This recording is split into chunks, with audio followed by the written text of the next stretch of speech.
What if I told you that 1 tablespoon of a common medicine cabinet, hydrogen peroxide, can save a dying plant by pumping pure oxygen directly into its roots? But if you use too much, you'll destroy your soil's health forever. Most gardeners focus on what they can see above the soil: the leaves, the stems, the color, the growth. But the real battle for healthy plants happens underground. And what hydrogen peroxide does down there surprises almost everyone who tries it. Later in this video, I'll show you the biggest hydrogen peroxide mistake, the specific type you should never put in your soil that can actually harm your plants if you get it wrong. So stay with this, because that part matters more than most people expect. Tell me in the comments if you've ever used hydrogen peroxide in your garden before. And if you have, what happened? Hydrogen peroxide has been quietly circulating in gardening communities for years. But what exactly is hydrogen peroxide? Hydrogen peroxide looks exactly like water. Same color, same consistency, nearly the same feel. The difference is 1 extra oxygen atom. Water is H2O. Hydrogen peroxide is H2O2, 2 hydrogen atoms bonded to 2 oxygen atoms instead of 1. That single extra atom changes everything. When hydrogen peroxide breaks down, which it does naturally and fairly quickly, it releases that extra oxygen molecule directly into whatever it's in contact with. The version used in gardens is typically the standard 3% solution sold in any pharmacy. Diluted further with water, it becomes a gentle, temporary oxygen delivery system for whatever it touches. But what does extra oxygen actually do in soil? That's the question most people never think to ask. And the answer changes how you think about why plants struggle. The invisible killer: compaction and overwatering. Most gardeners think of soil as just dirt, but it's an ecosystem that depends on oxygen. It contains billions of microorganisms, bacteria, fungi, protozoa, nematodes, all working in a complex interdependent system that determines actual amount of oxygen in the soil, available at the root zone, accessible with every inch of root growth. When soil has good oxygen levels, roots grow aggressively and efficiently. They absorb water, they absorb nutrients, they signal healthy growth upward through the whole plant. When oxygen levels in the soil drop, from compaction, from waterlogging, from dense clay, roots slow down. They become stressed, they become vulnerable, and the plant above starts showing symptoms that look like a dozen different problems. Remember that, because it becomes important later when we talk about the mistakes most gardeners make when they see a struggling plant. Imagine a root system growing through soil that's been compacted over months of watering. Every time water is added, the soil particles press slightly closer together. Air pockets collapse. The spaces that once allowed oxygen to move through the soil gradually disappear. The root is still there. It's still alive. But it's working in an increasingly oxygen-deprived environment. This is the invisible killer. And what happens next is something most gardeners never connect to the symptom they eventually see. The root can't absorb water efficiently anymore. Not because there's no water, but because the root itself is under stress. Oxygen-deprived roots lose the ability to regulate water and nutrient uptake properly. The plant starts to wilt, or yellow, or stall, and the owner, seeing a wilting plant, does the most natural thing in the world. They water it more. But more water into already compacted, oxygen-poor soil doesn't help. It makes things worse. Here's the contrast that matters. Healthy roots in oxygenated soil are firm, white or light-colored, actively growing, and capable of absorbing everything the plant needs. Stressed roots in compacted, oxygen-poor soil are often discolored, slow-growing, fragile, and increasingly susceptible to pathogens that thrive in low-oxygen environments. The difference between those two states isn't always about water or fertilizer. Sometimes it's just about air, and that's exactly where hydrogen peroxide enters the picture. They try a diluted hydrogen peroxide soil drench. And within days, the plant visibly improves. New growth appears. The wilting slows. The color comes back. How does that happen? The answer usually isn't magic. And it isn't the peroxide itself doing some miraculous nutrient work. It's the oxygen. Think of a hydrogen peroxide drench, less like medicine and more like opening a window in a stuffy room. It provides a temporary oxygen bridge that keeps the roots functional while the environment corrects itself. But that's only part of the story, because hydrogen peroxide does something else underground that most gardeners only discover when they start researching a completely different problem. The bonus: fungus gnats. If you've ever grown houseplants or kept seedlings indoors, you've probably met fungus gnats. Small, slow-moving flies hovering just above the soil. Annoying on their own, but the real damage isn't done by the adults. It's done by the larvae living in the top layer of your soil. Fungus gnat larvae feed on organic matter, but they also feed on roots. Fine roots, the delicate surface roots that young plants depend on for water and nutrient uptake. A severe larval infestation in seedling trays or container plants can cause wilting, stunted growth, and root damage that looks like a dozen other problems. And hydrogen peroxide became a popular treatment because of one simple fact. When a diluted peroxide solution contacts fungus gnat larvae, the oxygen burst kills them on contact. It doesn't linger. It doesn't accumulate. It breaks down into water and oxygen within hours, leaving no residue. That's one of the properties that makes it appealing. It's a treatment that disappears after it works. But here's what most gardeners who discover peroxide for gnat control never realize. They're accidentally solving a second problem at the same time. The same soil conditions that allow fungus gnat larvae to thrive, consistently moist, low oxygen, compacted upper layers, are often the same conditions that are stressing the roots. Fix the environment, and you often fix both problems simultaneously. But the most surprising benefit of hydrogen peroxide in soil isn't gnats, and it isn't even the oxygen boost alone. That's still ahead, and at the end of this video, I'll give you a helpful checklist. Killing gnats is a great bonus, but the reason those gnats were there in the first place reveals a much deeper problem in your garden. Soil compaction. More on the soil compaction problem. I already told you how hydrogen peroxide helps the root to survive in a compacted soil, but it helps more than the roots. Soil compaction is one of the most underdiagnosed problems in home gardening. It happens gradually, almost invisibly. Every watering cycle applies a small amount of downward pressure on the soil surface. Over time, the fine particles settle. Air pockets, the spaces that allow oxygen movement, drainage, and root penetration, slowly collapse. In containers, this process is accelerated because the soil has nowhere to expand. In garden beds, foot traffic, repeated watering from above, and the natural breakdown of organic matter all contribute.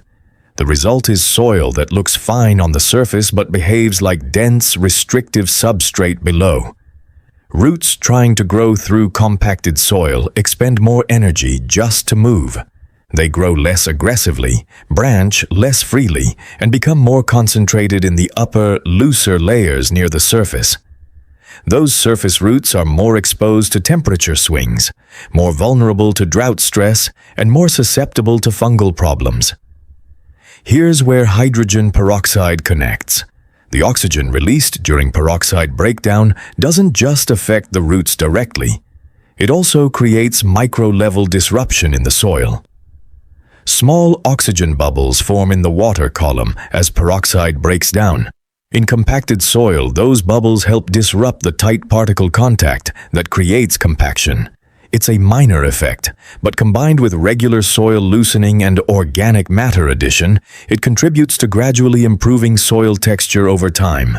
The surprising part isn't that it works, it's that most gardeners using peroxide for a completely different reason are getting this benefit without knowing it. The overwatering connection. More plants die from overwatering than from almost any other single cause. That's not a guess. It's consistent across virtually every gardening community, every expert, every forum where plant deaths are discussed.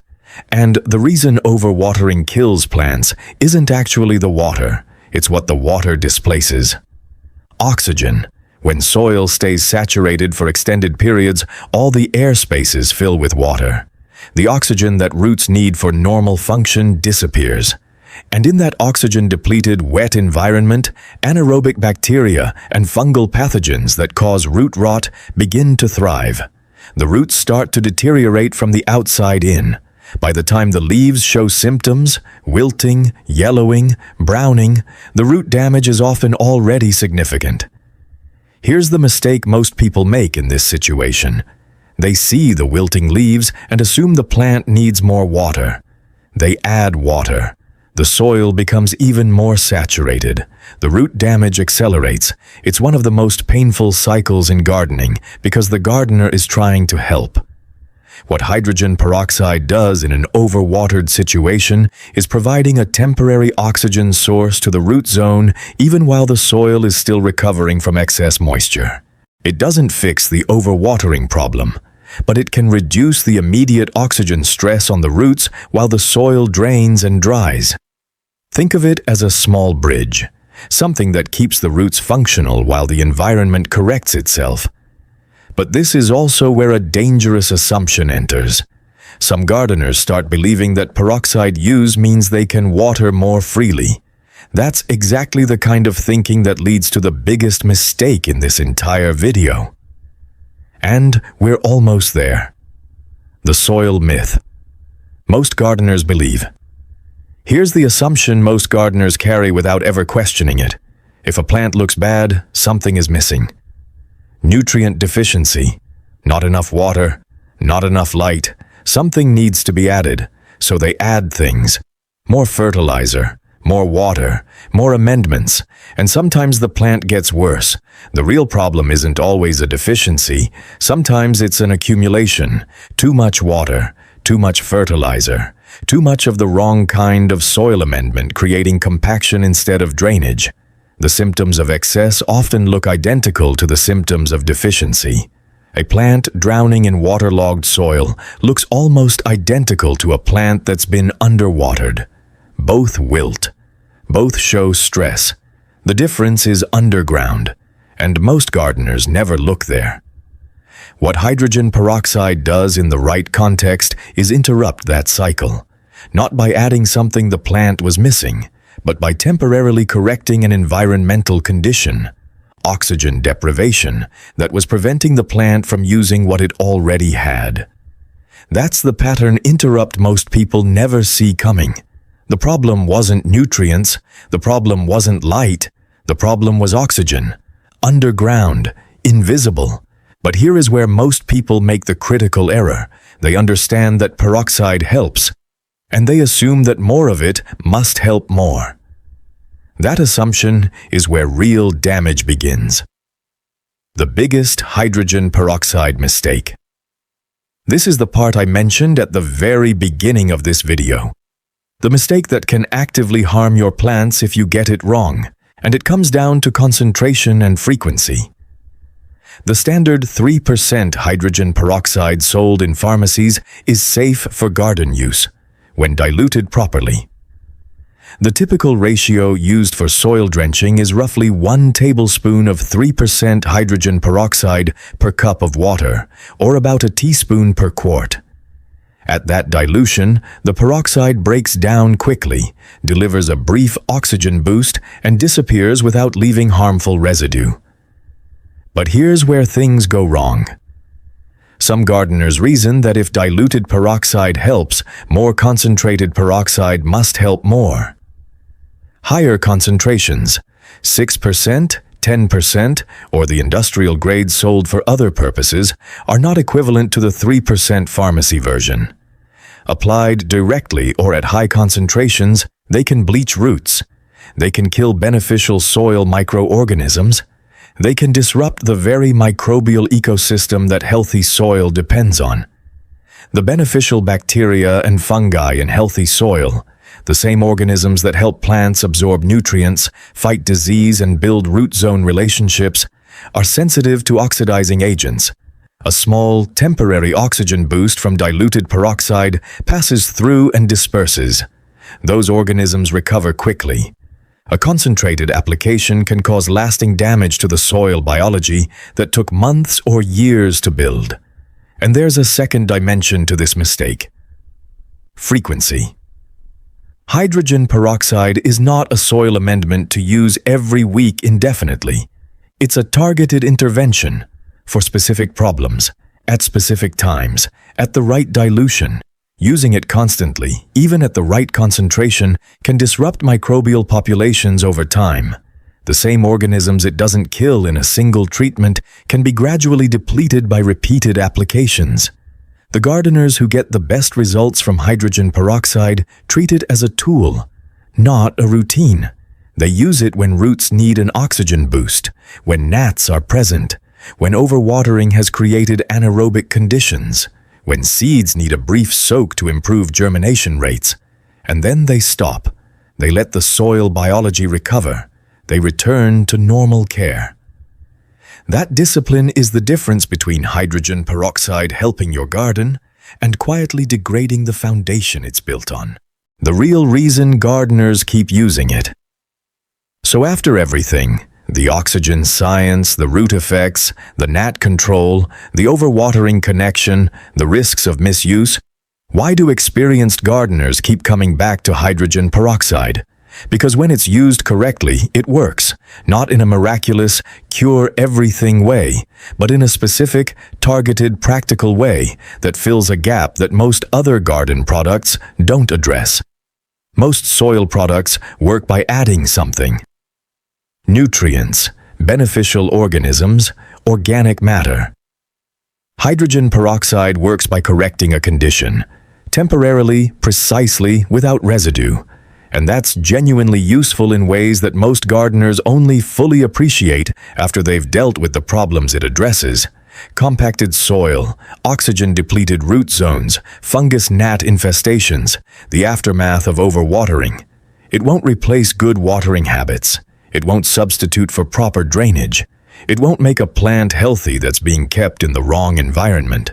But in the right situation, at the right concentration, at the right time, it's one of the more practical tools available. The gardeners who use it well aren't looking for miracles. They're looking for a simple, affordable way to address one specific problem without introducing new ones. And that's exactly what it is, when you use it right. The 3 questions to ask before using it. Before you reach for the brown bottle, ask these 3 things. 1. Is there a specific problem? Waterlogged soil, compacted soil, gnats, or declining health? 2. Do I have the right dilution? 1 tablespoon of 3% peroxide per cup of water. 3. Am I treating a problem or starting a habit? 3 questions. Applied every time. They'll keep you from the mistakes that turn a useful tool into a liability. I want to hear your stories. Have you used this on a lost cause plant? What were the results? Leave a comment below and let's troubleshoot your garden together. If you enjoy practical gardening tips, plant care science, and simple ways to grow healthier plants, subscribe for more gardening videos every week. Keep fixing, keep growing. Your best garden is always the next one.